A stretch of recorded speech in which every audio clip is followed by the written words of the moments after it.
Can you say hard hats, folks? Hard hats, lunch pails, steel-toe boots? Anything short of a championship this year is a failure. Look at this boomer right here. You've just got so much talent here. Somebody said we need to apologize for Jaylen. Can I close it, John? What are we apologizing for? What did we say? What did we do?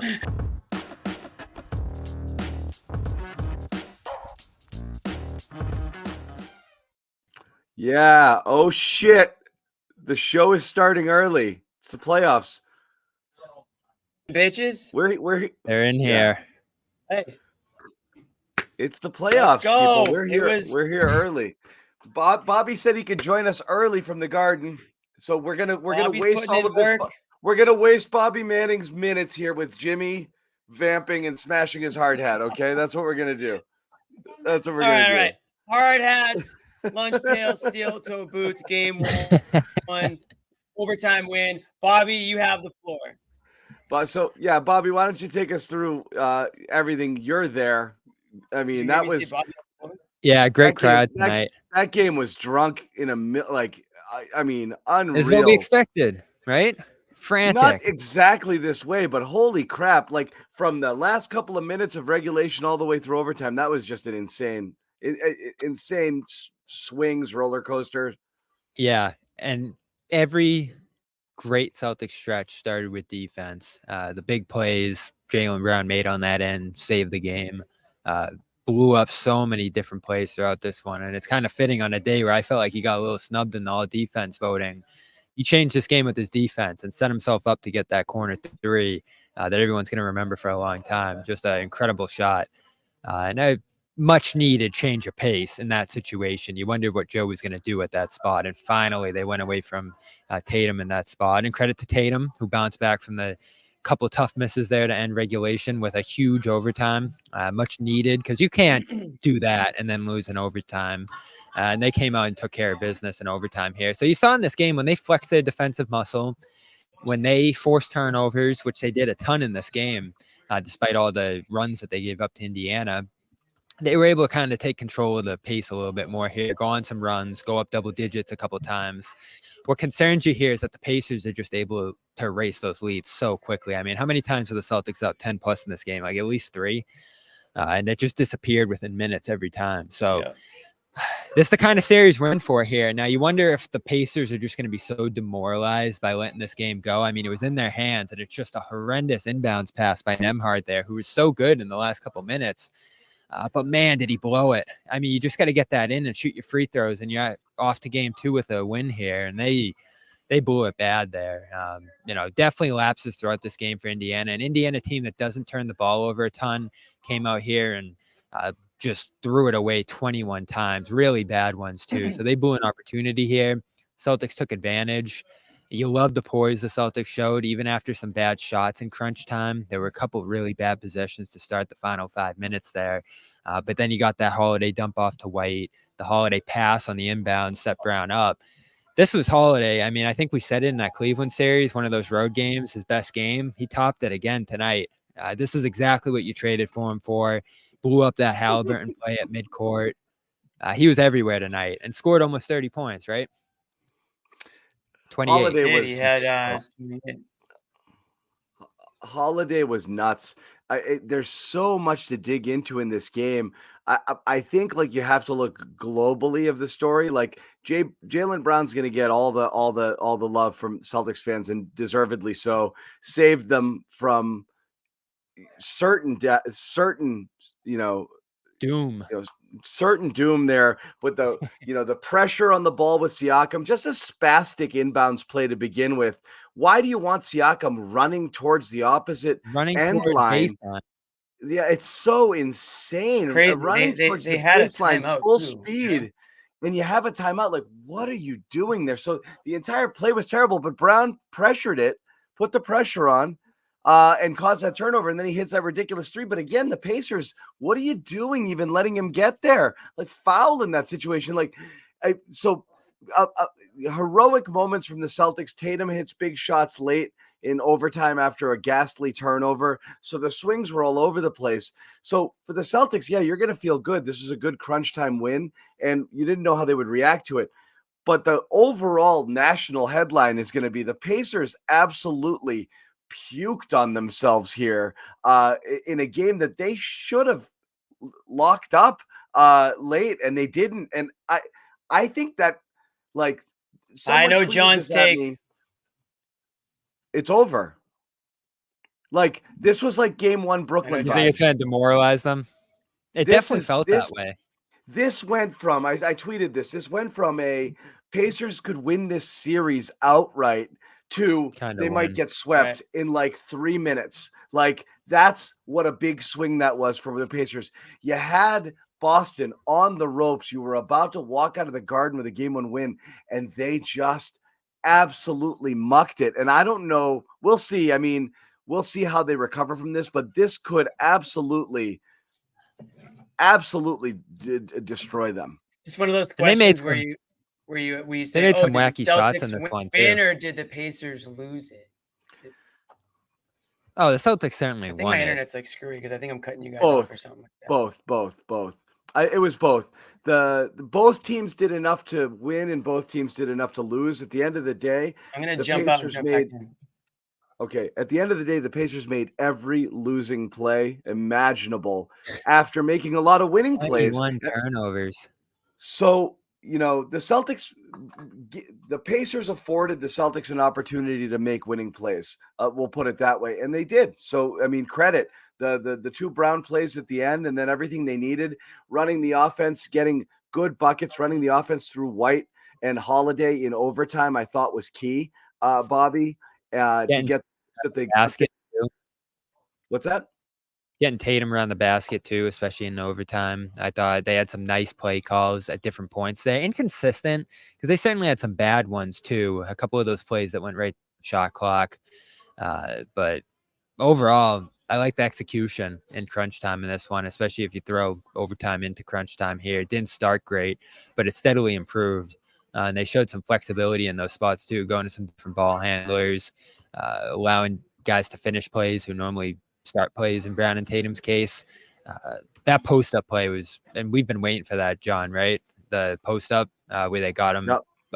I think it was initially Nemhard, and then he got by him, and then he finished the end one through McConnell there in overtime. So a lot of good stuff. A lot of good stuff there. A lot of bad stuff, too, in this game, certainly, as well. That frantic Tatum play before the end of regulation was tough to watch. It really was.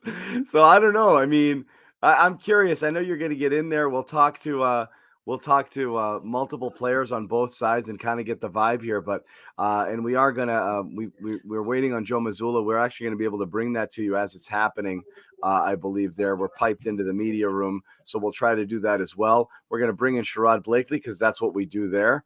And just nuts. Sherrod, let's get your first take here on what happened here, because I'm still processing it.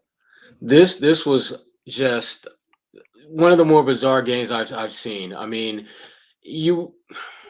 first of all, give Jaylen Brown his flowers now. He saved their asses like no one else could have. And I'm still. I guess the big takeaway is this: we got a chance to look at how the Celtics team looks in late game execution, and it still looked a little wobbly. They did not look as crisp as you would hope they will look in this, but for them at this point, it's about survival. I mean, they found a way to win. It was not pretty. I think if you're the Pacers, you're feeling pretty damn good about going into game two. And for me, I think this broke them, but that's me. Well, I think they're confident that no matter how big the lead the Celtics get on them, they have the ability to come back. I think they're comfortable and confident that they can hang with the Celtics no matter what going forward. If I'm the Celtics, I think you need to really lay the hammer down in game two and don't crush whatever spirit they have left. You need to snatch it now. But there's some things, and I'm sure we'll get into it, that Boston, I thought, did a really good job early on. I thought using Tatum as a screener, I thought was great early on. I thought the fact that they played a little bit of zone early on that kind of threw Indiana off. I mean, Joe Mazzulla, this was like the first time in a long time he made the kind of adjustments that you could actually see, taste, and feel early on. But again, you're dealing with a guy in Ray Carlisle who has been there, done it all. And he was able to, to me, Rick, I think showed his hand a little bit too much. The ace in the pocket is whoever Al Horford is guarding, that's what we're going to go at. And they saved that. Did it. They saved that to the very end. They saved that to really trying to really maximizing that until the late fourth quarter. And so that's one of those things where if you're the Celtics, you withstood what did you draw? Sorry, I'm going to try to listen. We're going to try to put up Joe Mazzulla here. It's a little loud, guys. Well executed play by the guys. Just great kind of indecision. I knew they were maintaining. And, I thought D. White set a great screen. I thought Jaylen had great balance and great pass, great shot. So it was just well executed play by the guys. Good situational awareness, situational execution. Joe, just comment on Jrue Holiday's 48 minutes tonight.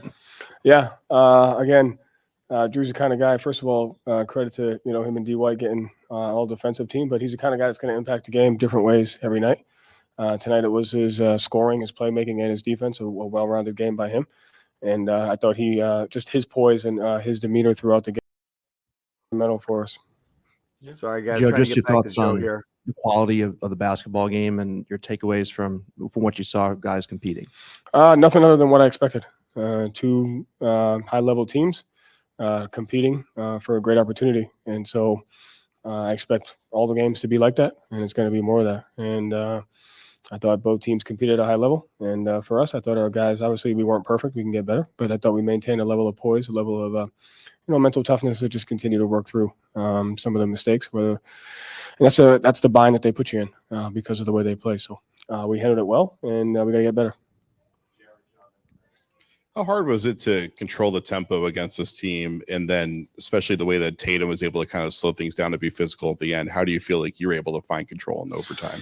Yeah, I mean, I think you have to find that balance. Like there's points to be had with playing with pace, playing fast. And, so there's that balance there. I thought we handled it well in the first half. I thought in the second half, you got to pick and choose your spots. Everything just depends on the time and score of the game, situational basketball. Like we didn't get organized at the end of the quarter, got an illegal screen and gave them the last possession of their shot. Like just small stuff like that. But for the most part, I thought we played with a level of poise. I thought our rim reads were good. 15 turnovers. I think two of those were illegal screens, and some of them were at the rim. So you're just going to have to find that balance. There's times where you're going to have to play fast with them, and there's going to be times where you have to execute. Joe, you had a couple of times where the lead was up to 12 or 13. Obviously, they're potent. They're going to make their runs as well. But what could you have done in those spots to kind of maybe hold off and minimize their runs? Yeah, I don't expect that's a really hard thing to do with the pace that they play with, the speed that they play with, and the variance that they have. And so you just continue not to expect that you're going to build on it. You may build on it, you may not. And so I think just playing without the expectation of like, okay, it's 13 now, let's see what happens, right? So I think the guys did a good job of just playing through it. I have to go back and watch. I'm sure there's a couple of times we had live ball turnovers. I'm sure we may have not closed out to a three-point shooter. I think I remember when it was 10. Turner got an open one, which cut it to 7, I think 47-70 or something like that. So there's always going to be, they're going to test your discipline every single possession, whether you're up 5 or whether you're up 25. And so I think at the end of the day, it's like we shouldn't even really look at the scoreboard. We should just keep playing as much as we can. Joe, Jason struggled in the fourth quarter a little bit early in overtime. What can you say about kind of how he's able to shake off misses, turnovers, and kind of make the shots he made down the stretch? Yeah, I know it's 12 for 26, pretty efficient. I think he just missed some good looks, some open ones. But I thought he just plays with a level of poise and a level of comfort knowing that the next one's got a chance to go. And so he got this exact same shot that he got down 3, and then he made that one. So just staying with it, man. Like you just can't have any expectations about how it's supposed to go. You miss a layup, you miss a 3, you give up something, like it just doesn't matter. And I thought our guys had that kind of mindset, and credit to him, but just changing the frequency. He was handling a little bit, then he was screening, spacing, got some catch and shoot shots. So I thought it was just a well executed game by the guys in the fourth quarter. Joe, Jason was a plus 20 in his 45 minutes. What made him just so effective on the floor? You took him out at the end of the third, and that's when Indiana immediately made their run. What was he doing to be so effective when he was on the floor? I mean, I think the other guys played a part in that as well. But for the most part, I thought his shot selection was good. I thought the ability to either handle and screen got us open looks for whether it was himself and others. And I thought for the most part he competed defensively. But have to see what the lineups are. But I'm sure other guys played a part in that. Jaylen shot, rebounding, defense. So I think it was on everybody. Thanks. Jason, Jaylen. Wow, look at that. Joe Mazzulla live press conference. Look at us. Brad, yeah, we're doing stuff. Who's better than us, huh? Who's better than us? Who's better than us? So Look at that us. was Joe. Any takeaways from that, guys? And again, I'll give Joe, as you were saying, Sherrod, earlier, give Joe his flowers a little bit for some coaching adjustments there. Like you said, the zone I thought was actually kind of necessary when he went to it at the time. And it really did throw Indiana off a little bit because they were rolling some. But yeah, Tatum, it's one of those games where he did so many good things, and then he just did a couple things that drive you crazy. I think that's the stuff that sticks for some people. But the reality is, I mean, when he went off the floor, they really, really, really struggled. They needed him out there. And then, it's everything's punctuated by those couple of buckets that he makes late when they need it at the end, one, and then that big open three. Because before that, he had a couple of big threes that, one in regulation, one in overtime, wide open that could have changed the game. Didn't hit him. Some stuff. But again, every time he left, I forget what they were, the plus minus numbers.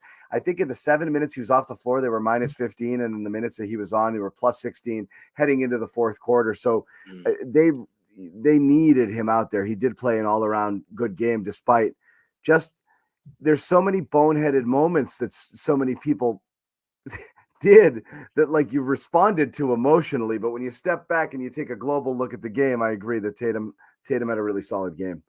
The point that Joe made, go ahead, Jimmy. Sorry. I was going to say it was the timing of some of those, bad plays or missed shots in that fourth quarter that's why it stuck up, because everyone's antennas go up when you get to a crunch time situation, because we've all been looking for it, right? How are they going to execute in these close games? And this was one of them. And, I'm sure everybody who's watching at home is saying, all right, here we go. The Celtics are going to get tested now. It's a tie game, or it's a, one possession game. And how are they going to react?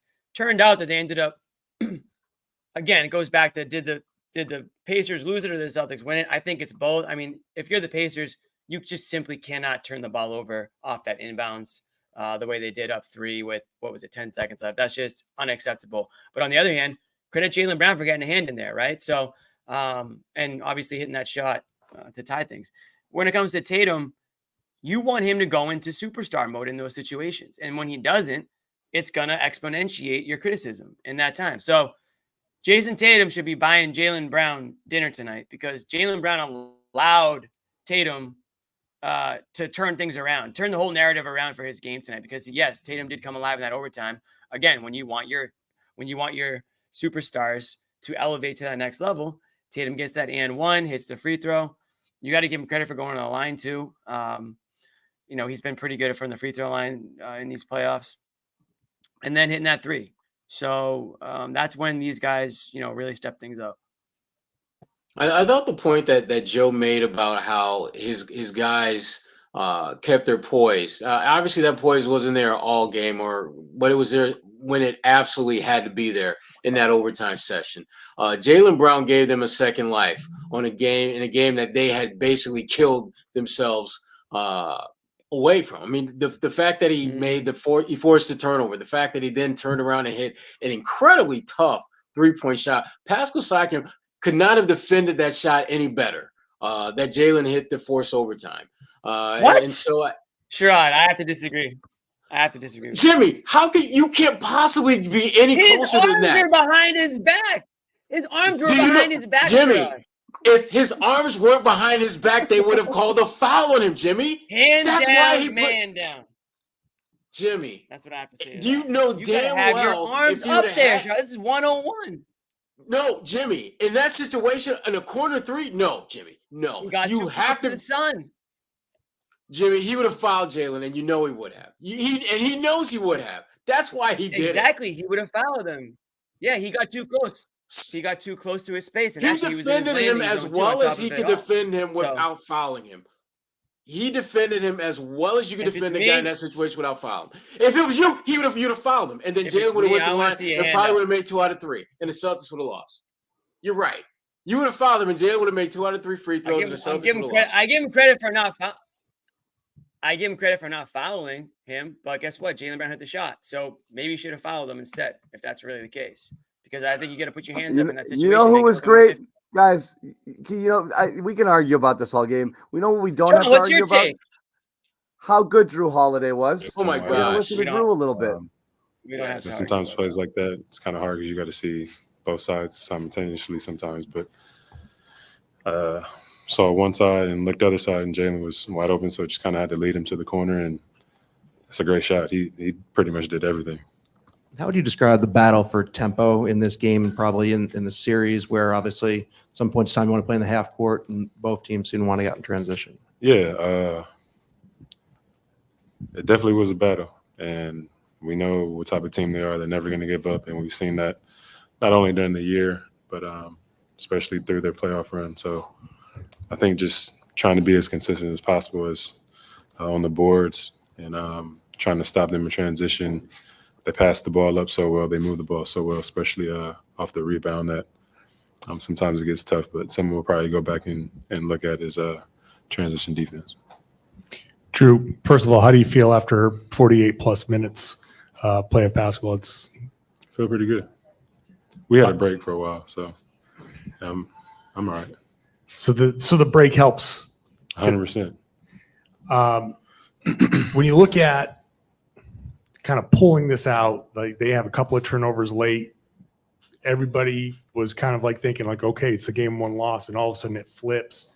What do you take from that? Is that just resilience? Is that, do you sit there and you go, whew, we pull one out here? I think we always knew that there's always a chance. We've seen crazy stuff happen all the time. So I don't think that we think we lost the game until we actually lost the games. And that's part of the reason why we were so resilient, toward the end of the game. Like I said, anything can happen. A couple turnovers, a great shot, great look by JB. Or on the other end, we make a couple of those shots that were wide open, and it could be a completely different game. So just the type of team that's gonna keep on fighting no matter how long and no matter what it takes. Jrue, I just want to ask you, you're probably the guy who has had to, sacrifice offensively the most throughout the year. How do you stay ready to have a night like tonight where you scored 20 points after halftime and every single one of those points was critical? I think just continually being aggressive, continually working on my game, continually having the coaches and my teammates in my ear telling me that they're going to need me, and even just knowing, especially times during the game, just being aggressive, and no matter what end of the floor it's on. So I'm gonna continue to do that, and we'll see what happens. Jrue, Jason had a turnover midway through the fourth quarter that led to the 3 free throws for Halliburton. It looked like after you went over and said something to him, I wonder if you remember what you said and what you thought of how he finished with those 6 points in the last minute and a half. Really just to be aggressive. I think it was just a miscommunication on our part, on both of us, but really just talking about figuring it out, and if that happens again, what we're going to do. So. Jrue, how do you have to kind of slow down? Their tempo is so fast, and if you kind of keep up with it, it leads to mistakes. How do you kind of control those mistakes, some of those turnovers that just seem to be simple? How do you kind of control that as the series progresses? I think a lot of it is concentration, making the right plays. We know that they're going to play fast, and they're going to be very physical, but we are too. So make the right plays, make the right passes, be tough with the ball, and then execute from there. I think being aggressive and kind of finishing your food at the rim and making those layups will slow them down somewhat, just because they have to take the ball out of the rim. Is it good to kind of be on the brink and then come back and win? Is it energizing for the locker room to know that you can win a game like this when it seemed like you guys were down? For sure, but I also think we always knew we could.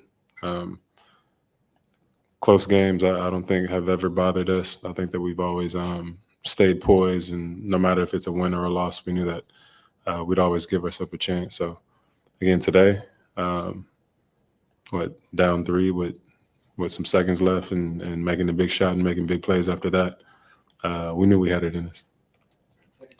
All right. So there we go. Jrue Holiday. Jrue Holiday. I mean, pinch me. I think we said during the last series he might have had one of his better games. I think this. I mean, this was like far and away his best game as a Celtic by like a million miles. And it's funny. It's like, we all say a lot of things. A lot of people say a lot of things. A lot of people said a lot of things about Jrue Holiday. They did. They did. I mean, I say things. We say things, right? We say hurtful things. We say things we don't mean. We lash out. And Holiday this is typically a pro Jrue was show. a target of some people's ire as a bad signing. Not the guy. I kind of wish I want Smart back. And then you see a game like this and you're like, oh Nobody my said God. that. You said it. You said it, Jimmy. Bull. You know what? There's no way I would have said that. No offense to Marcus Smart, but this has been a pro Jrue Holiday show for the most part. I can't speak for the chat, but the one thing I have said since that extension is that you didn't sign Jrue Holiday for the final 2 years of his contract. You signed him for the next 2 years of his contract. The window is now. The opportunity to win titles is now. It's not 4 years. I mean, it could be 4 years from now too. I'm not saying it's not, but that's not the reason why they did it. They don't care if Jrue Holiday doesn't earn his salary in the final year of that contract. That's not the reason why they made the contract, right? Or made the extension. So this was a prime example of what Jrue Holiday, what can Jrue do for you? We just got a prime example of that right now in this game. I mean, the points are a bonus as far as I'm concerned. What he gives you on the defensive side of things, again, he's an all defense second team this year, along with Derek White, the toughest backcourt in the NBA. That was one thing that we said was going to be the case at the start of this season, and that held out. So he's held up his end of the bargain on that end. And then, he's more aggressive on the offensive end tonight. He's crashing into the hoop, picking up the trash. A lot of, there were some second chance points that he grabbed there. 10 of 16 from the field. It's hard to be more efficient than that. And then the 4 3-pointers too. So, I mean, the 3-pointers have been a thing that really, that was one of the question marks I had about Jrue, was if he was going to be an elite 3-point shooter this year.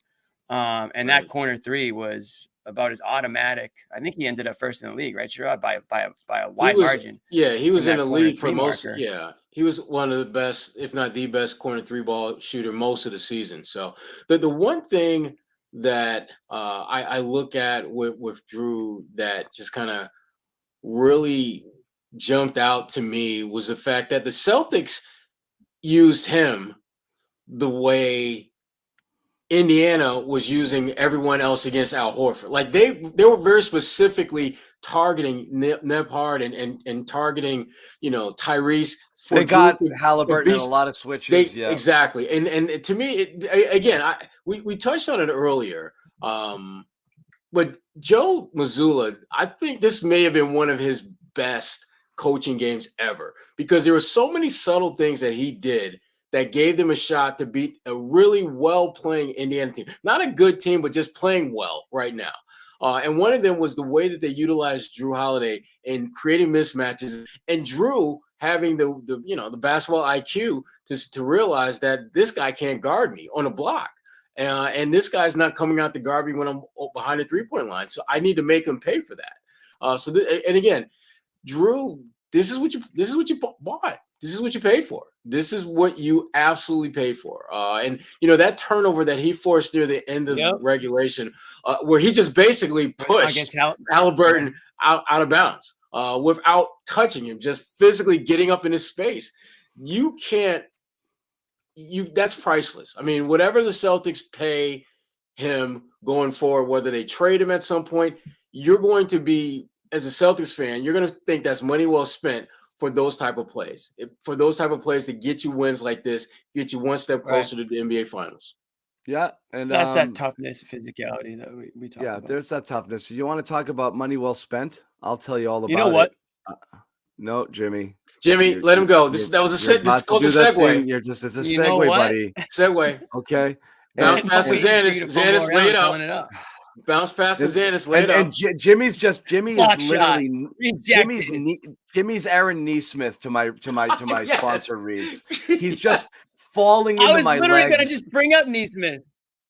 Oh my God. I was going to bring up, you know what? keep Neesmith away from Holiday. That's what I was going to When say. is a segue no longer a glad you brought segue? that up. Oh my God. So As you were saying, John. speaking of money well spent, if you picked This is a more on sloppy segue. basically everyone tonight Neesmith. on Prize Picks, you would have been a happy person. America's #1 fantasy sports app.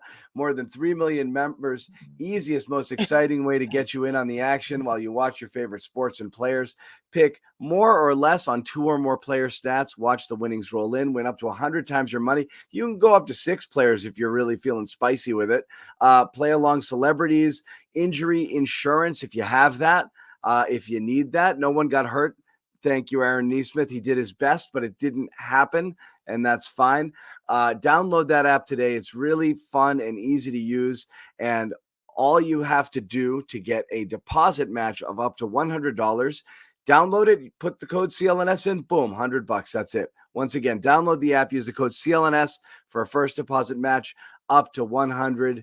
Pick more, pick less. It's that easy. Don't do it, Jimmy. We're also going to tell you about Game Time. Okay, you want to get into game 2? Jimmy likes to go to the bar, hang out for a little bit, see what's going on there. And you know what? The tickets were reasonable heading into tip-off earlier. Josue Pavon did a hit from there, and the get-in fee wasn't that bad, so you could have found a way to get in and watch this game. You know what was great that I saw on Twitter? Celtics fans watching it through the window of a bar who had left the game early. That's sad if you left this game early. But if you want to get in for game 2, check out Game Time. Authorized ticket marketplace of the NBA makes getting playoff tickets even faster and easier. Prices, as we said, drop as it gets closer to tip-off. So you want to see it, go for it. Game 2, couple days away. Killer last-minute deals. It's there. Check it out. Flash deals. You want to know what your seat looks like? Panoramic views of your seat. It's all there. So take the guesswork out of buying NBA tickets with Game Time. Download the Game Time app, create an account, use the code CLNS, $20 off your first purchase. Why not? Once again, download the app, create that account, code CLNS, $20 off your first purchase. Terms do apply. Download Game Time today. Last minute tickets, lowest price guaranteed. Jimmy, go ahead. The floor is yours. No, you're on mute. You shamed yourself. Thank God I was on mute. I said a lot of hurtful things just then that I don't even want to repeat. So it's good that I was on mute. As far as where to go from here, I didn't really get a chance to even give my take off the top, John. You basically bullied me out of speaking off the top of the show. I did. All right, go ahead. Well, now that we got our reads in, I'm done. I've done my part. Yeah. That's true. You can go now. I want to say this. I agree with Sherrod. I don't agree with you, John. You said that this series is over. Indy's done. Thank you. Actually, John's a coward. He doesn't want to face the music right now, Sherrod. I actually agreed with you that. Oh, look at him. Look, he's just moving. I just said it might have a Brooklyn-like effect. That's all I was saying. I'm not done. Like I'm that not one. done. I think that That's all I said. I know what you mean. I know what you mean, and it was wrong. I think what this game did, and again, the Pacers threw it away, and they shot the hell out of the ball. Who knows if they can keep up that clip? But here's the thing: they led the league in field goal percentage this year. So it's really not that crazy that they did it again tonight in the way that they did. It's not crazy. We talked about this on the preview show last night. You blink, they're going to drop 10 points on you. That happened tonight a couple times. The Celtics went up double digits a number of occasions tonight, and all of a sudden it's a tie game again, or the Pacers take the lead. They had their chance to win this game. They blew it. There's no other way around saying that. They had an inbounds. Just make the inbounds, get fouled, hit a free throw. More likely than not, you're going to probably seal the deal. They threw it away. Credit the Celtics for not giving up on the play. Credit Jaylen Brown for hitting an unbelievable shot. Not taking anything away from Jaylen Brown's shot. When I said I thought the defense could have been a little bit better, I do agree. He was as close as he possibly could be, and I get why he didn't put his hands up. But maybe if his hands were up, who knows? That being said, didn't you want an opening thought and you just went back to this argument with Sherrod? Is that what you're doing? No. It's all coming back around. That being said, I think the Pacers showed that they can roll with this team. I think there's a lot of people, especially in last night's preview chat, a lot of people in the chat saying Celtics in 3, Celtics in 4, all that stuff. Can I get my flowers? Wait, the Celtic? Not yet. You always get your flowers. You always give yourself your flowers, so you'll get them again. I think it's clear now the Pacers are the real deal. Now they had some sloppiness down the stretch, and maybe they'll clean that up. But you can't take them lightly. Good. It's a good lesson to learn for the Celtics too. I think they needed to see it. Well, I think one of the things that when I as a process this game that jumps out is the fact that Indiana can't really lock in on one or two things that if we do this better, we're going to win. Because they did a lot of good things. But here's the thing. So did the Celtics. The Celtics did a lot of different things, whether it's the zone defense, whether it's, Al Horford. And we didn't even talk about Al Horford. I mean, yes, they went at him, but Al put the ball on the floor, backed up guys, went back to Atlanta Al Horford, where he's getting buckets in the paint. That was just one of those real subtle things that Indiana had to sort of adjust to as the game went on. And there's so many little things that the Celtics did to just kind of stacking up elements in this victory that if you're Indiana, you may feel comfortable and confident you compete with them, but you're not really sure what direction to go now because you did pretty much all that you could possibly do to win this game. You had maybe a total of maybe 3, maybe 4 bad minutes of play. But other than that, you're there. But figuring out how to get over that hump is extremely difficult because you don't have any one area that if we just get better in that area, we're going to win. And if you're the Celtics, you're feeling pretty good that you survived your first real playoff test. But here's the thing is, I don't think it has to do with what the Pacers did that they can't do that's not sustainable. I don't think that was this game. You know what I mean? Is like, I don't think this was like Pacers can't keep this up. I think, in fact, this is exactly what the Pacers can and will do every single game. At the end of the day, they shot 37% from 3, 53% from the floor, but that's because you gave them an insane amount of uncontested paint touches. Their numbers there were just lapses in defense. The Celtics at times were really weird on the switch. They looked like they'd never seen a pick and roll before. Crazy. And they were both playing. You can't play drop and switch and leave people completely alone. It's one or the other. You drop or switch. They were just dropping and leaving guys alone. It was so weird. So there was major execution issues that the Celtics did. Indiana did what they do. They just come at you. They come at you. I know Jimmy wants to not track meet, and it's very sane philosophy. And I think a lot of people are calling for the same thing, like grind it out. The Pacers make it very hard to play slow against because they're coming no matter what. It's really hard to slow down. You actually have to take advantage of opportunities. You have to get out in transition. Their defense isn't very good. Yeah, their defense isn't very good. You want to get those matchups. You want to attack. You don't want to bog it down and have them be able to set and see what's coming. You just want to go at them a little bit. So you have to go punch for punch. You just got to tighten up. They just didn't do it. It was really, really just I odd. mean, Toppin giving you 15 off the bench is not something I expected. So there was stuff they weren't ready for, which was strange because, as I said, they're both they're dropping and switching sometimes. Some of the switches were very weird.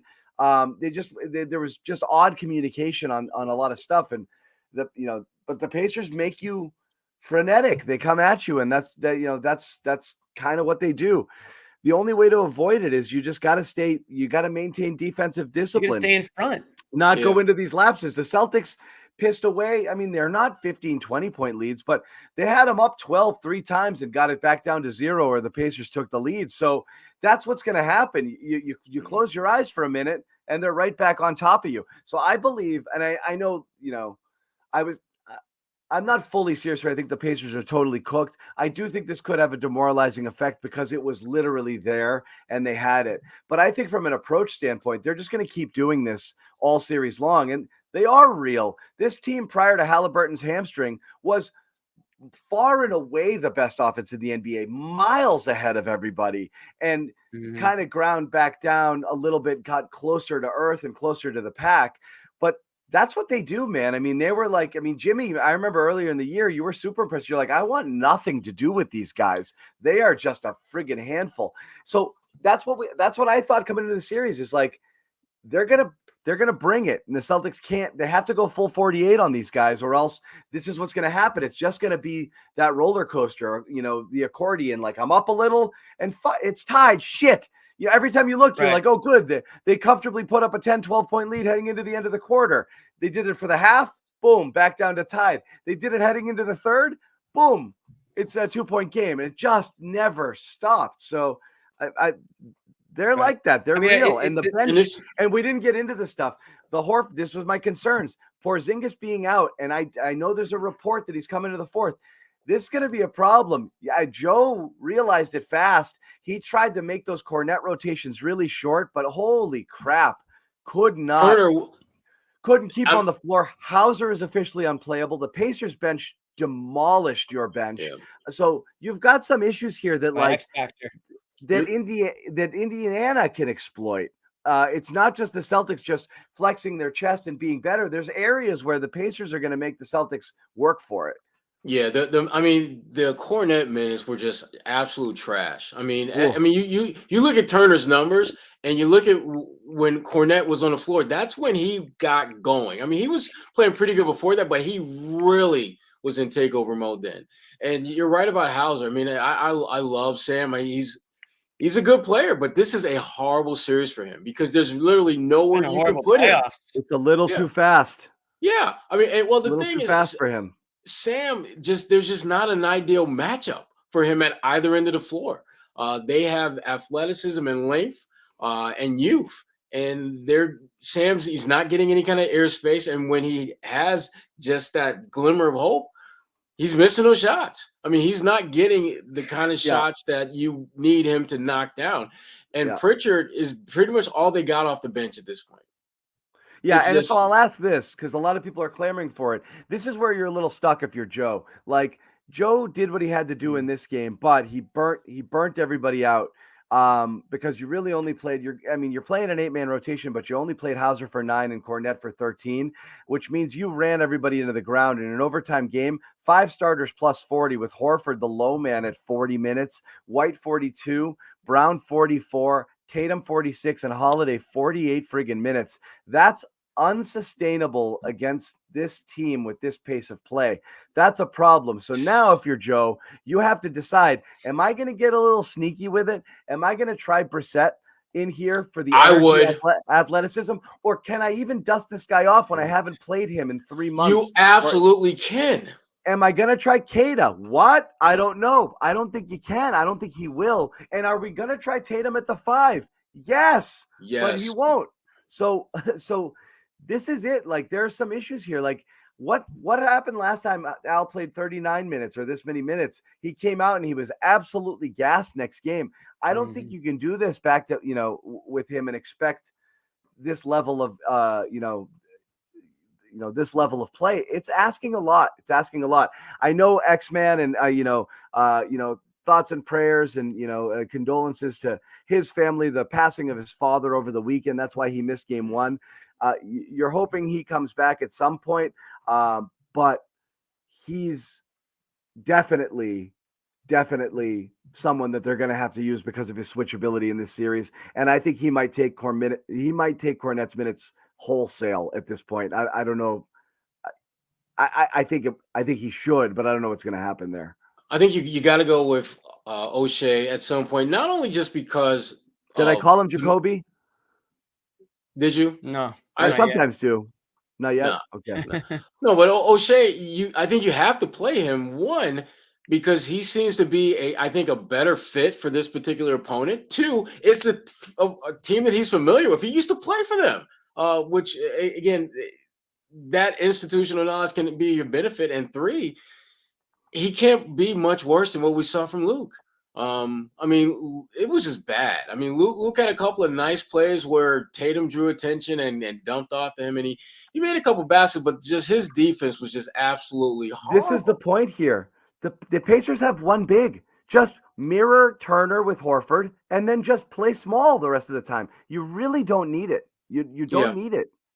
I agree. And I'm hoping that Joe will make some adjustments from game 1 to 2, because we've seen historically he doesn't. He pretty much goes with game 1 blueprint for game 2. I'm hoping that he sees some things that they can do better and addresses them, and if he doesn't address them going into the game, be able to address them in the game. Like, Because that's my biggest frustration with Joe. Just in-game adjustments don't seem to be there in game twos. Yeah. We're gonna hear. I'll say this. I mean,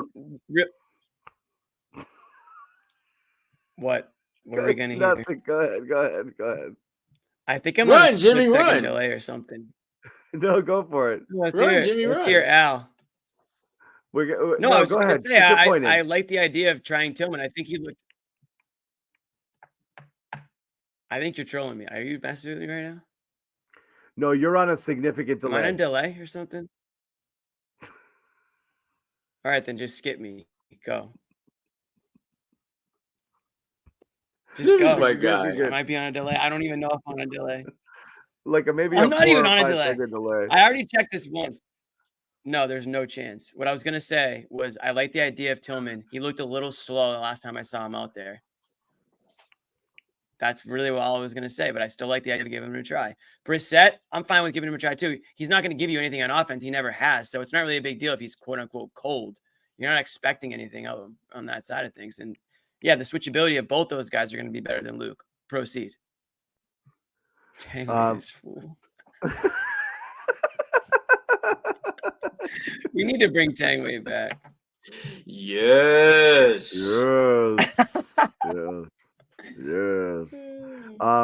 No, we're gonna hear from Al. We got a couple different bites, but we're gonna hear from Al on. I guess it's called Al Shot. I'm guessing it's on the last shot from Jaylen Brown. So we'll hear that.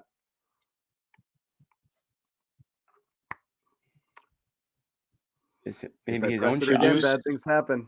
If I press it again, bad things happen. Uh-oh. Slight delay. Here it comes. It's like Jimmy. Wait for it. It's worth it. I'm a little delayed in life. It is. Wait for it. Nah, too much of a delay. We'll get back to it in a second. We'll get back to Al in a second. Oh, the build-up. All right, I'm trying it now. No, I see it. Little wheel of death. I see it. It's loading. Al doesn't want to play. Much like my takes. No, Al doesn't want to play. All right, let's do Sorry, this guys. then, John. Let's do this. Yeah. Ready? It's a good time to remind Yes. everybody that we can go to the shop.clnsmedia.com website. We got some good items for sale. Restocked a bunch of t-shirts. We've got the phenomenal t-shirt, the Garden Report logo, jackets, hats. I'm hearing that we have coffee cups now too, coffee mugs. I think they're mugs. So if you guys like to watch the show in the morning with a little cup of coffee, we got the mugs. We've got backpacks coming too. So, and of course, the hard hats are still on their way too. So those aren't for sale yet. We're gonna wait for those to come in before we put them up. But the code is, I almost forgot. The code for 20% off is 7 more. That's the number 7 more. You guys can figure out why that is. But if you go to the website and type in that code 7 more, you get 20% off your order. That's it. Back to you, John. I've been trying to get Al loaded this entire time, and it just won't happen. Maybe it's the other bite that wants it. Here's do you Al. Want me to do the merch read one more time? No, I don't think so. But yeah, it's all glitchy. Yeah, no good. No good. No sound bites. No sound bites for you guys. Sorry. Sorry. We'll wait. We've got, as we said, more press. We had the live videos. Yeah. No, those are all gone. The whole deck is cleared. Everything. I think it's all glitchy right now. So we're going to have to set it up again. Hard hats coming 2030. Exactly.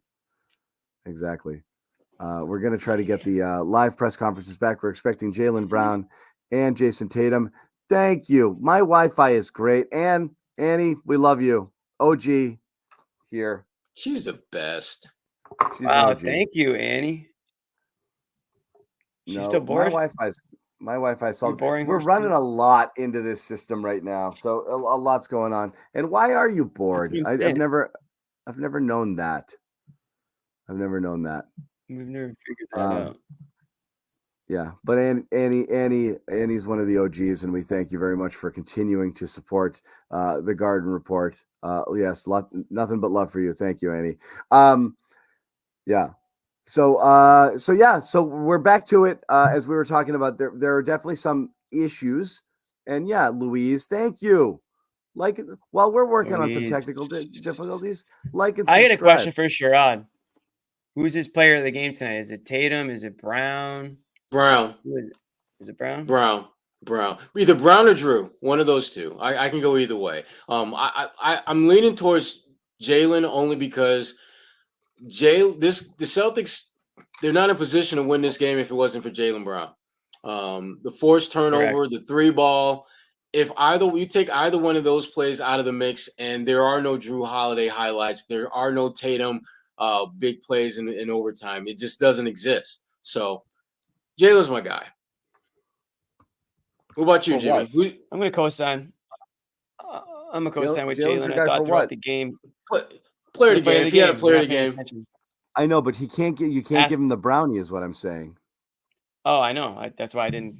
We'll just give him a little credit cake. We'll just give him some credit cake tonight. No brownie, just credit cake. I think Jrue probably gets the brownie.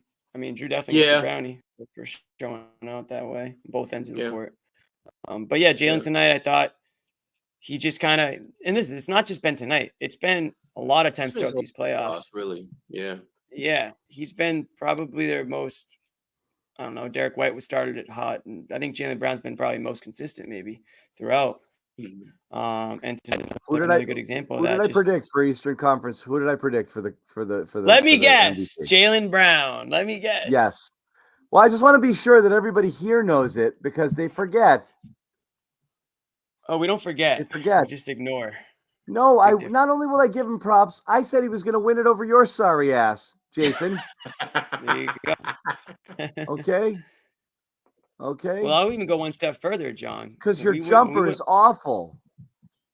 When we went bold predictions to start the year, I had Brown as my NBA Finals MVP. So stick that one in your pipe. Oh, you did? I did. And that one's still live. I like that. We need to go to the archives just confirm. Trying to be aggressive. All the other ones are dead. That one is On the still inbound, alive. and JB made a great play there. And then we had a couple options and found Jimmy. It's been playing for like 20 seconds. Man, that was just a tough shot. You're so delayed. Very tough shot, and I feel like he got fouled too. But it is what it is. But yeah, just very happy that he was able to knock it down. And then at that point, the focus was like get a stop and whatever it takes so it can go to overtime. And that was Al. Really? Sorry, Jason. Well done. Is it really 20 seconds in? You were like, oh, it's running, and he was easily eight or 9 seconds into his press conference. That's awesome.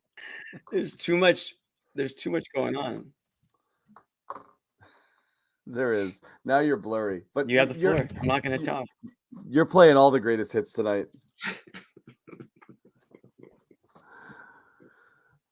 I don't know what to tell you. I don't want to talk. I don't want to say something at the wrong time. You really have been Neesmith tonight, Jimmy. Here it is. I got to get my somber voice out. Yeah. You have become Aaron Neesmith tonight. Totally worth it. I think the chat's been going so hard, it's making my computer slow. Honestly, I think that's it. Yeah.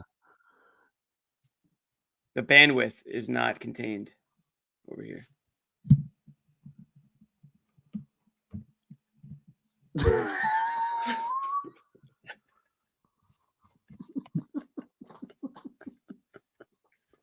I'm just wondering if I never talk again, what happens to Jimmy's brain as he's just kind of staring into the abyss, wondering how long ago his words landed, if anybody's out there.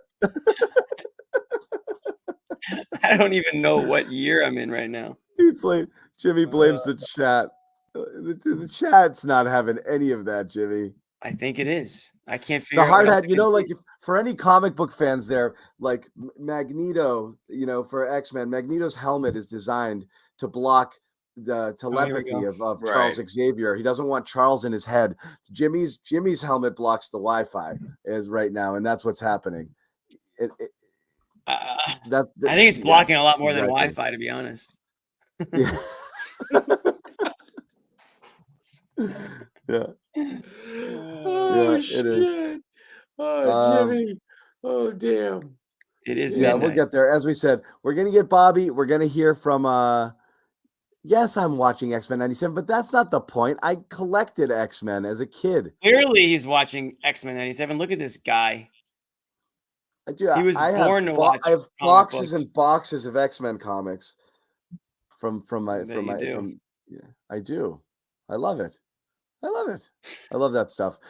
So I guess we going all the way back to the global takes. This is where I wanted to go. There's so many individual moments you wanted to talk about because the game was so crazy. Halliburton, the terrible turnovers, the Celtics kind of, their clunky offense, Brown's heroics, Tatum stepping up, all of that stuff. But this is the first playoff game. The first actual playoff game. And it wasn't just a crunch time game. It was the first game that felt remotely like the playoffs. It's the first game you felt the Celtics were legitimately challenged, and not because Jimmy just time warped, I think, honestly, to reality. I'm not kidding. I think you snapped back to normal. Maybe not. No. But it was a real playoff game. It was they were legit tested, and I think it kind of woke them up a little bit. And again, I tweeted this when the Pacers came through. I was like, the one good thing about Indy, for better or for worse, and we talked about this in the preview show, is you can't let up against them.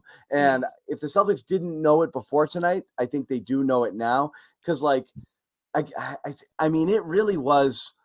And somebody shot this at me the other day. It really was a 94 game regular season. 92 game. That's the playoffs really started tonight. It really did. So I'm kind of curious how they respond going forward here, having seen it. Yeah, because I mean, I didn't think the Celtics had that many breakdowns defensively, or where they seemed to be losing focus, but they had enough to where Indiana was able to capitalize on them and either get forced turnovers or get shots to go down, or just do whatever it took to stay in the game and eventually lead at various points. So if you're the Celtics, I don't think you have a ton of stuff to clean up. It goes back to the point of playing a team like this. You have to be consistent. If you're elite, you have to be elite consistently against them, because those breakdowns that you have, they're going to make the most of them because they're so prolific offensively. And even though their defense, for the most part, is bad, they do have their moments where their defense can cause some problems. So if you're the Celtics, you feel good that you won this game, but you know that you're going to have to play with even greater focus and things like that going forward. So can I be that jerk? I'll ask you guys and I'll ask the chat as well. There's no question the general vibe of this would have been a great amount of fret, panic, worry. They're not ready, blah, blah, blah, blah, blah, not serious, not ready to play, a full game. If they lost, which they should have probably. So, erase the Pacers puking on themselves late. This is a loss. And all of the things we would have said would have been not great. So it was not a great game. It was a great ending, and it's a great feeling to win a game, because at this point, you don't get points for in the first two games. I think it was fair to judge how they were playing. And again, we're going to put up Jaylen Brown right now, and we'll get back to this in a minute. And now it's about the wins, but also, again, you got to win four of these. Final 20 seconds or so regulation. Could you sort of walk me through what you were thinking during that timeout before the inbounds pass, and then obviously going through that play where you end up hitting that game-tying shot? One, it was just a good momentum play that we was able to turn them over and get an extra possession. And that led to a great draw. Jrue made a great pass. D. White set a good screen, and the rest was it. The rest was history. Jaylen, with everything that was going on down the stretch, how good was it for this group? Every year is different. This team to go through what you went through and yet come out with a victory tonight. I think it's always great to come out with a win, but obviously we got to tighten up in some areas, and we're going to watch the film. I think majority of it was just transition. I think they just, we knew they were going to be fast. It didn't surprise us, but it's one thing watching it on film and then seeing it in person. They just got out of a dogfight with New York, and it just felt like they was just flying by us, getting easy layups. We got to be better. We got to match their intensity if we want to win this series. Jaylen, you hadn't hit a 3 in this game until then. Was there ever any doubt in your mind? No, I didn't feel like I took a lot of threes. Yeah, only one took for the only first yeah, only three. took Yeah. 4 threes. And for the most part, I was just trying to get to the paint for the most part of the game. But down 3, we needed a big shot and big play to extend the game. And then just how big were the vets in this game, Al Horford and Jrue Holiday, for you guys? Yeah, Jrue was fantastic. Jrue was exceptional, man. Shout out to Jrue. Jrue came out and balled, man. He's the reason why we won this game. I think he just was poised. He took advantage of his matchups. He just was so elite, and that is a lot. And he's guarding Halliburton, picking him up, chasing him around. Like that was special from Jrue Holiday. And now, being able to come out, knock down shots, make some big plays at the rim. Those two guys were great for us tonight. Jaylen, obviously, it looked like the game was lost there at the end, and a lot of people in the arena thought so. What does it take for you guys to continue to believe, even with 10 seconds left, and you need a 3 to go out there and execute and make those plays to win? I mean, welcome to the NBA playoffs. You just got to manage Sound your emotions bite. of the game. Anything can happen. The game is not over until the final whistle. Welcome to the NBA the playoffs. final buzzer sounds. And that was a good example of that. We was able to turn them over a little bit towards the end. One with Halliburton on the sideline, and I was able to get the deflection off of Siakam that just extended the game. And it's not over till it's over. And we found a way to win this game at the very end.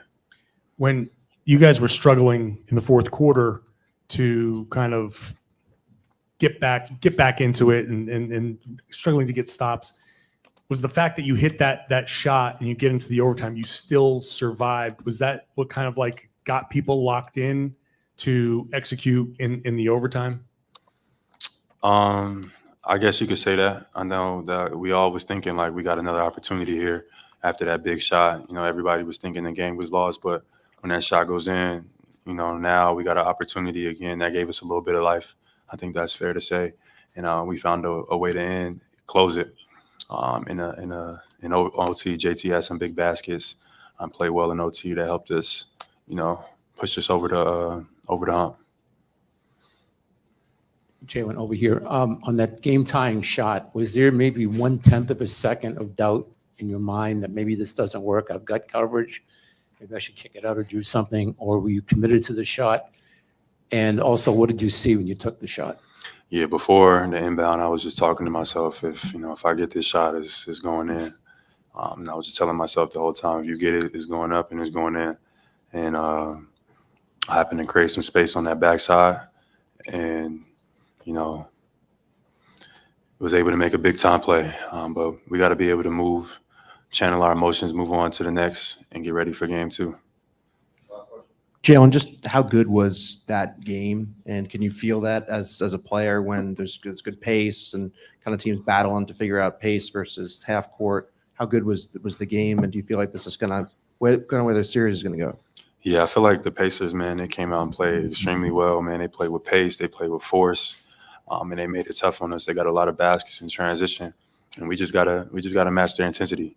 We got to be the harder playing team. We got to sprint back. And it's just a different series, and we got to adjust. Now we'll be ready to go. But it's good to come out with a win on our home floor.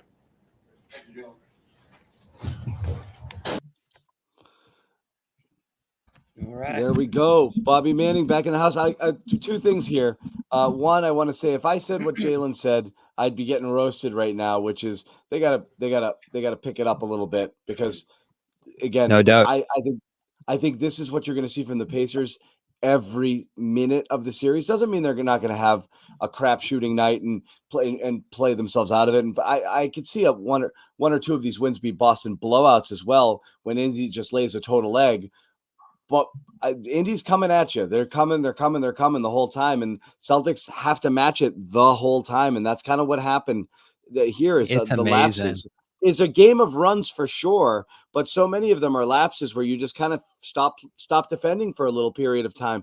Like I said, everything Indy does is it's a constant. Yeah, no, I mean, you lead by 12 early. It goes down to 3 at And the it's end of the hard to do it first. if you're not playing deep into the bench too. You're going to get worn out. It's a challenge. It's a challenge, Bobby. Sorry, go ahead. Yeah, you lead by 12, 13 in the first, 10 in the second, 13, 14 in the third. And they came back every time. It All of took them. 4 Yep. leads, 4 or 5 leads throughout this game. It's amazing what they were able to do. It was great to watch. I mean, the way they move the ball, make an extra pass when they're right at the rim and a guy sneaks in, and oftentimes it was Siakam just, putting it up and in again toward the end of the shot clock off an extra pass. It's a lot to keep up with. And that was a lot of the conversation on the Celtics side. I know Al Horford said that they were willing to live with some of the mid-range pull-ups, so they weren't devastated by those. But there are still plays that he especially felt like he needed to clean up. You can hear it on the Indy side too. And, I asked Al this morning how much he expects them to go at him. And, Miles Turner was just saying, like, start of the game, he's on me, guarding that pick and pop. Later in the game, he's on Siakam. And they were just trying to get the ball wherever Horford was for a lot of this game. So something we talked about in the preview, right? You can't play him 40 minutes. Can't have him handling this level of load defensively. Got to get a little creative here in different ways. And I know we didn't talk about it much on the top end of the show here, but it's disappointing. The Celtics didn't get to some of the small ball looks you were looking for, John. Certainly earlier in the playoffs when you had opportunities to at least try it and get a Yeah, look it's at it late and work on it. now. It's late. It's late to mess around. Yeah, that's the thing. You don't do it in the regular season and work on different types of things. Of all of the experimenting they did in the last 20 games of the regular season, what you would think that would have been more of it. Like, let's try small lineups. Let's try this. Let's try that. But now you're 2 rounds in. You haven't played Brissett a minute. You haven't played Kate a minute. You haven't done a small ball lineup with Tatum at the 5 for more than a couple of minutes. You're not gonna go to these things now. I think you're without Porzingis. You're jammed up. You're going to have to find ways to sneak Luke in. You're going to keep putting Hauser out there and hope that he has a good stint or two where he knocks down some shots. And Pritchard, who didn't really have a great game either, was really the only viable guy. But when Porzingis comes back, you're probably going to reduce that rotation to 7 and just play these guys into the ground. I don't think they're going to try anything different at this point. Yeah, and it was an You interesting might see stat some from Tillman. Tillman might take some Cornet minutes because of switchability. Yeah, and he In obviously this wasn't series. available tonight. Yeah, exactly. Jason Timpf tweeted out a synergy stat that the Celtics have the worst pick and roll defense in the playoffs by a mile, giving up .109 on the pick and roll. So you see it, right? Siakam makes got sense. into the paint repeatedly. They looked like they'd never seen one before. Like Every time there was a handoff, guys got downhill. The defense was not very good tonight when it wasn't forcing turnovers. And, some of that, again, by design, giving up 2s in favor of 3s. But I also think they have lapses there, and you can't just give And up wide open layups. That's the conundrum with the Celtics, right? And I don't know how much of this is tactical versus just simple execution. They play drop. They play drop with Al. It's what they do. They were dropping so far that they gave away some really, really early shots without anybody even trying. They were both dropping and switching, it felt at times, Bobby, which was really weird. They were like really just leaving guys completely open. Early on, and or giving them lanes to get downhill. The amount of paint touches and paint, looks that the Pacers got were insane. It was a layup line at times. So I think that's where people get stuck with the Celtics. You see them and you're like, they have a lot of good individual on-ball defenders, but something's not always right. Whether it's the tactical approach of the way they choose to play and concede certain looks, or just simple communication and execution, they were off. They were off at times, and it's so weird to see because then you see possessions where everybody locks everybody up, and the Pacers are just dribbling around in circles and can't get anything close to a good look. You had the Tatum on Halliburton late in the game there, where he denied him any chance at anything. So it's weird. It's inconsistent. Yeah, and here we go again with the Luke stuff. Like, what do you expect? He's a drop. He's a drops. What is he?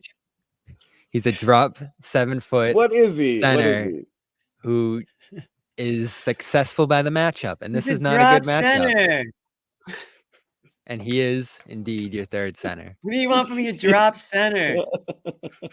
I just like If you lose this series, it's not going to be because of Luke Cornett. Like, give it a break.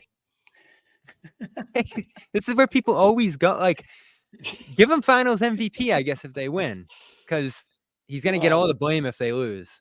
It's so annoying. No, he's not going to get the blame. It's going to all go to. If they lost this game, we wouldn't be blaming. It'd be on Tatum. He'd take a slice. They had to play him more tonight in a bad matchup because they didn't have Tillman. That's all there is to it. I don't. So you think they'll Tillman's do it playing again. the series? He has to. You're not going to drop against this team. They're too comfortable from the mid range. They're shooting 50% there. Nemhart's hitting all those ones late, and he killed Horford there too. So let's not pretend Horford had a lockdown. They hunted game. him. They hunted him the whole, a good chunk of the fourth quarter.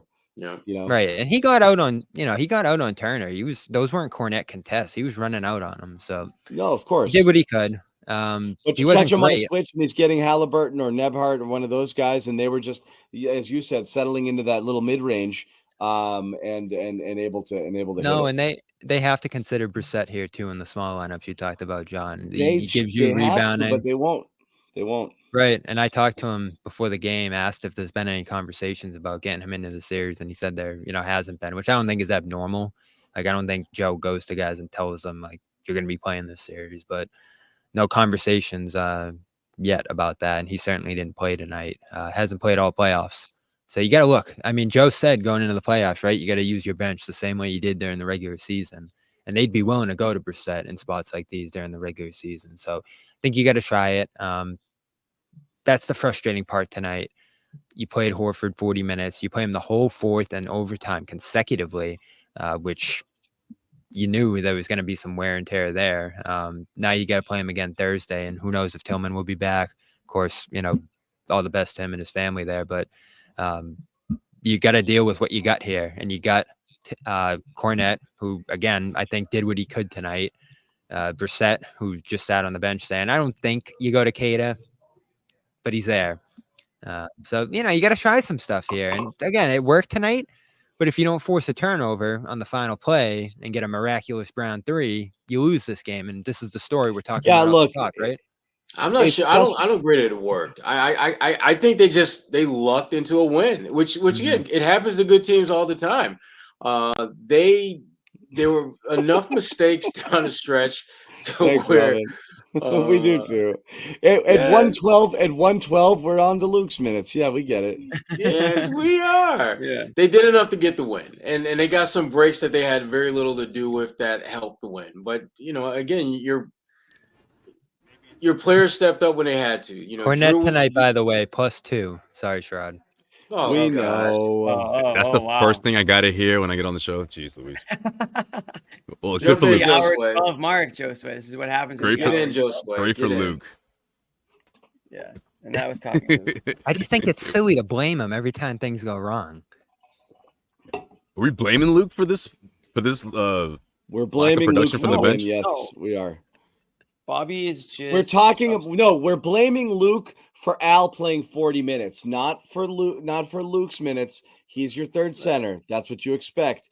We're blaming right now the I'm not going to go to say it, and the ineffectiveness of guys you used regularly in the regular season who are not going to be up to the challenge in this particular series, or maybe later in the playoffs if you do get to the finals against teams that play fast and aggressive. Like, you can't play the Luke minutes are going to go. That's what we said. He's going to get played off the floor deep in the playoffs. Hauser. It's not about deep in the playoffs though, John. It's if they play Minnesota, he'll be fine. You can't play him against a team like this that's running up and down the floor at 100 miles an hour and playing in space and has shooters everywhere. Like, that's the problem here, but you don't have centers.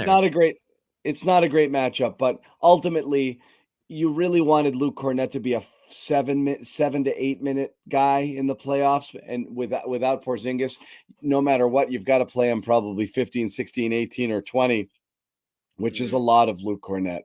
And this series is going to be challenging. Josue, we haven't heard from you, so why don't you give us your non-Luke Cornett take on the game? The Luke minutes over. Hey, the Celtics survived one hell of a first punch from the Indiana Pacers. And you look at a lot of those end of the game or end of regulation turnovers. Like, that's fatigue. That's just having to play, just playing a game 7 about 48 hours ago, so I think that worked in the Celtics' favor. But man, what a shot by Jaylen Brown in the corner. I loved the play. I loved the way it's set up. Brown to be wide open from the corner. Looked like he might have absorbed some contact there, but made it nonetheless. So yeah, the Celtics survived. I just think what we saw from the Pacers, I'm not necessarily shocked.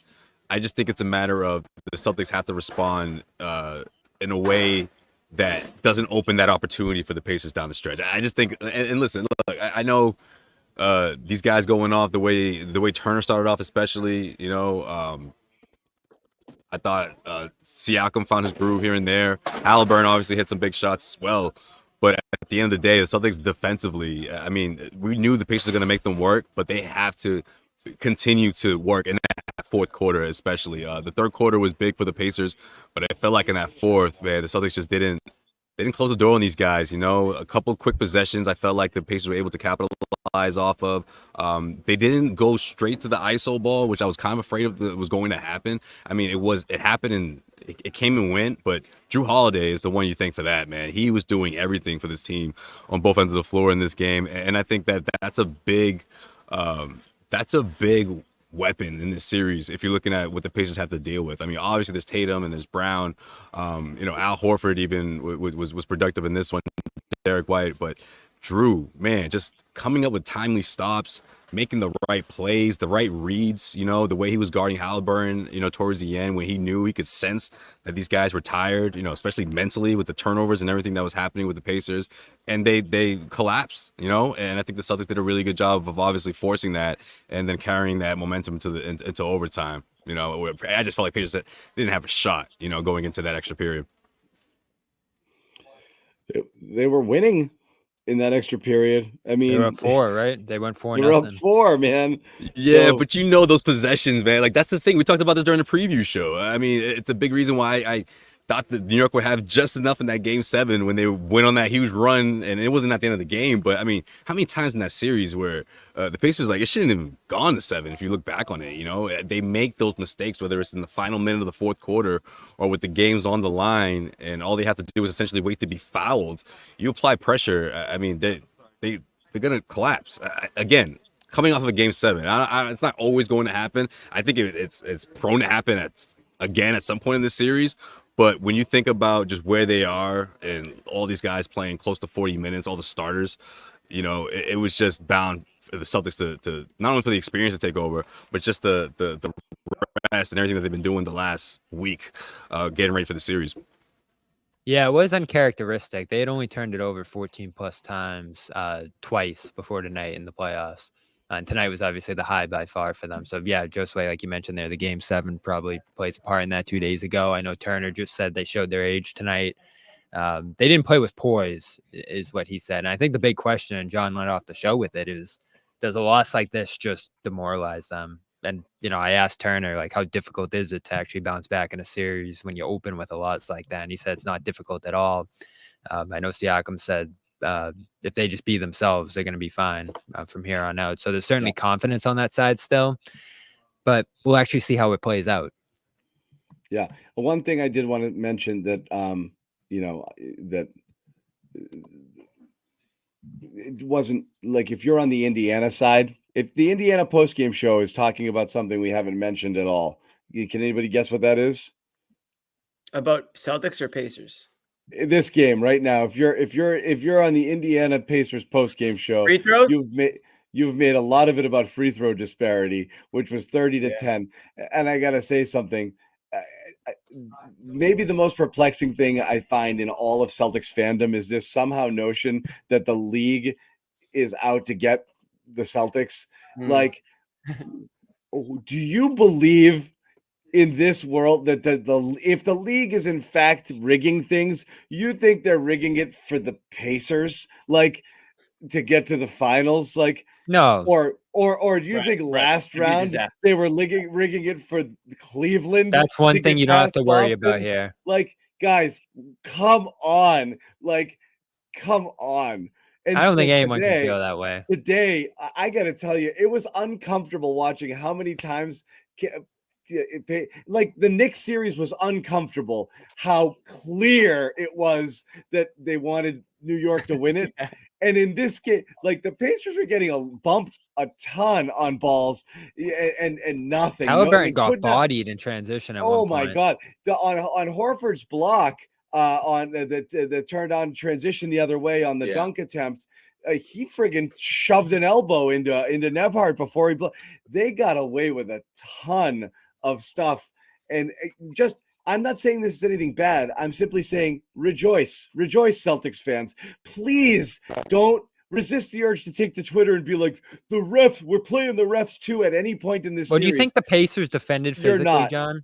No, they didn't. But I'm saying there was just a lot of iffy contact sort of things that the Pacers got. Yeah, they got pushed around. The Celtics got the benefit of the doubt on a lot. They got away with the Pacers weren't physical. The Celtics got away with Neesmith being fouled physical. out.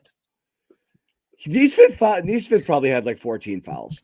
Neesmith is a liability, man. So I'll say. So that in that What is sense, wrong no, with you're right. But generally speaking, this was this. What's happening here? Oh, we're gonna put this guy up, I think. Questions for Jason? Jason over here. Your game tonight, the way you played with your teammates, having to get it done. What was the overtime like for you specifically? It really just felt like we had a second chance, right? We didn't, the end of the third and fourth quarter, we didn't necessarily play well enough where we may have deserved the win. And obviously made some plays at the end. JB gave us a second chance by hitting that shot. And we just talked about it in the huddle, right? We got a second chance. Let's take advantage of it. Let's not mess around and, let's figure out a way to win this game. JT, you were missing shots. You finally hit the big one at the very end, but it seemed like you were focused on just being really physical, slowing things down, and really pushing at that advantage. That's what you've kind of done all year. So how has that helped you get through some of the cold shooting nights you've had in the playoffs to get the win in the end? I think just mentally understanding that, I've had spurts throughout big games where I didn't hit shots or shoot the ball well. But it's as simple as just, believing that the next one is going in. And I always feel like I'm one make away, from being hot or being in a great rhythm. So taking the right shots, playing within the flow of the game, right, and doing all the other necessary things to, impact the game. Jaylen not only hit the big shot, he got that deflection to give you guys the opportunity there. Just the night that Jaylen had to give you guys that kind of chance to win. It's simple. Big time players make big time plays. That was a hell of a shot he made. The deflection to give us an opportunity to make that shot. Jrue Holiday played unbelievable tonight on both ends of the floor. D White as well. This is the definition of a team win. Jason, you had that turnover that led to the pivoted three free off of throws by Jaylen Halliburton. really It looked like after fast. that, Jrue kind of said something to you while he was at the free throw line. I wonder if you remember kind of what he said and how is it easier for you to shake off the shooting slumps in game now than maybe it was a couple of years ago? Yeah, that was. I'm so glad we won that game because I would have been sick. That play, was some miscommunication. Sam had a huge deflection. We just talked about it afterwards. He thought that I was, going to come off the screen. I thought that they were corralling or, doubling. I thought he was going to slip. Even still, you don't jump and pass the ball. So that was on me. But, we just talked about it for a quick second. And, still a lot of time left to try to figure out how to win the game. You guys had a lot of comfortable wins earlier in the playoffs. This is really your first close game. What went into it mentally to have the resilience to kind of persevere through chaos in that final stretch? That's a great word. That shit was chaos. That shit was wild. But just stay present, stay in the moment. as long as their time is still on the clock and the game is within reach, we feel like we have a chance. This core group has been in so many big time games, big time moments. We've had the lead and lost it and still won, or been down a lot and figured out a way to win. I've had a lot of crazy endings in this building. So, so we, in a weird way, we've been there before, and we always believe in a sense.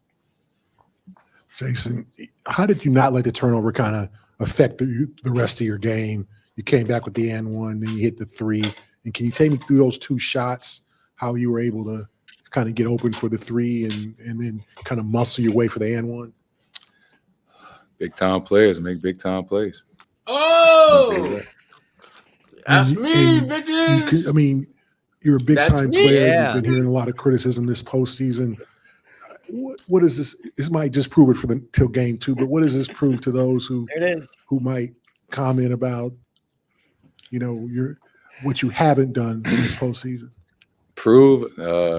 Doesn't prove anything. We won a big time game. I'm a big time player, bitches. Series is far from over. We gotta come back and play well enough to win again on Thursday. So Gary tried to put it on a plate. I'm not trying to prove anything individually. I know the ultimate goal is to try to win a championship. But one step at a time. This is a big time win tonight, and come back and get ready for Thursday. Big time players. Hey, Jason, I'm just curious, in a situation like that, when you're down 3 inside of 10 seconds, are you expecting the Pacers to foul there? It's kind of tough because we were taking the ball out on the baseline. It's not usual circumstance, right? Normally, when guys take it out on the sideline and they pass the ball above the break, you can see guys trying to foul. But, you catch it deep in the corner like that. It's risky to try to foul. It's a great point. Hindsight is 20/20, I guess. You guys have obviously had game 1 wins the first 2 rounds, and then weren't able to follow up with it in game 2. Obviously, this is a crazy game, but how important is it to turn the page and make sure you guys are able to do what you were not able to do in the first couple rounds on Thursday? Yeah, I think I'll come with the mindset of, don't relax. And different circumstances, like first 2 rounds, we won our first game 1 by a wide margin. Maybe human nature played a factor into that. But tonight being a close game, going into overtime, they certainly feel like they probably should have won, and we feel like we can play a lot better. So I'm excited for us to come out and respond and, just do a better job of protecting home court than we have done recently.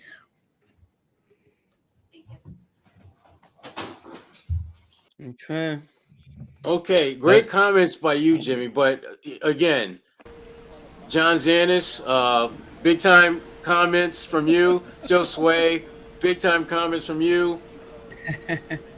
Big time podcasters make big time comments.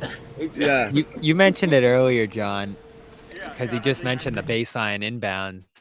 That's because they turned it over, falling out of bounds on the baseline. I know. Just brutal. Yeah. Just brutal. And Siakam did say he was thinking about fouling, but he saw Brown square up and he couldn't do it. There's nothing better than when we've been doing a show for 90 minutes and everybody's tired. A Jason Tatum press conference to put us all to sleep here at the end of the night is really the lullaby that we needed here. But you know what? I'll take it. I'll take a little cocky. John, we're big time podcasters. We can handle it.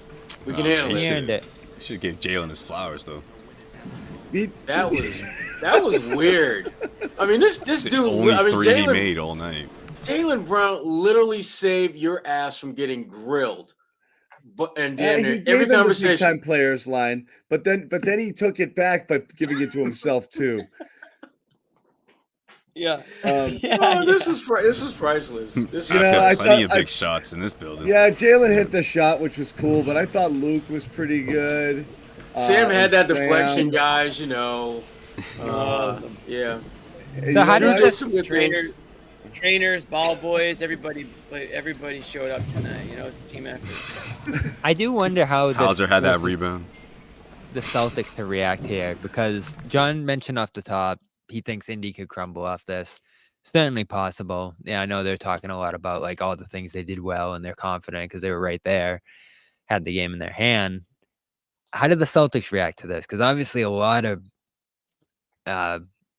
boisterous commentary there about his performance in overtime and turn the game around at the end of the fourth. Like, as we've talked about here, they got to play a lot better than this. They do. And so I think that that's the number one takeaway. And I think look, this is a series. This is a real every series. One of us, most of us had Pacers in 6. I mean, Celtics in 6. I had 7. I think it's going to be a real series. And I think the Cornet trickle down is the reason why it's going to be this close and competitive. Not the Cornet, the Porzingis trickle down. Sorry. You put it in there. You put it in my head. No, it was the chat. The Porzingis trickle down is going to be a problem because of the, how this bench is going to play. And I think we saw some of the stuff that happened tonight. But you escape with the win, which means you get to reset and kind of deal with some of your issues the next day. One thing we'll say, Joe has been pretty good at adjusting from game to game. And he did some stuff tonight that I thought was decent as well. So, we'll see when they go and look at it, how they choose to play it. And I'd like to see if Joe comes up with something, it's not radically different, but you might want to tinker a little bit here, and teams do this. So, let's see what happens. But it's going to be a competitive series. I think we saw that tonight. And I don't think the Pacers are going to lay down here. So the Celtics are going to have to bring it. Guys, any closing thoughts? We're going to wrap it. We're at the 90-minute mark, and we're going to let Bobby and Josue do their work from the guard, and the first of the floor guys are going to come up and do their stuff as well. Anything to add before we wrap it? Got to be better. Got to be a little better. Find a way to protect the paint, please. I thought Miles Turner was way too comfortable out there. They all were. They were just running past, running. They've been the worst in the league at it. Especially when Luke was down there. Not to keep throwing shade at Luke, but yeah, they got to figure that out. With everybody, it was Al. It was everybody.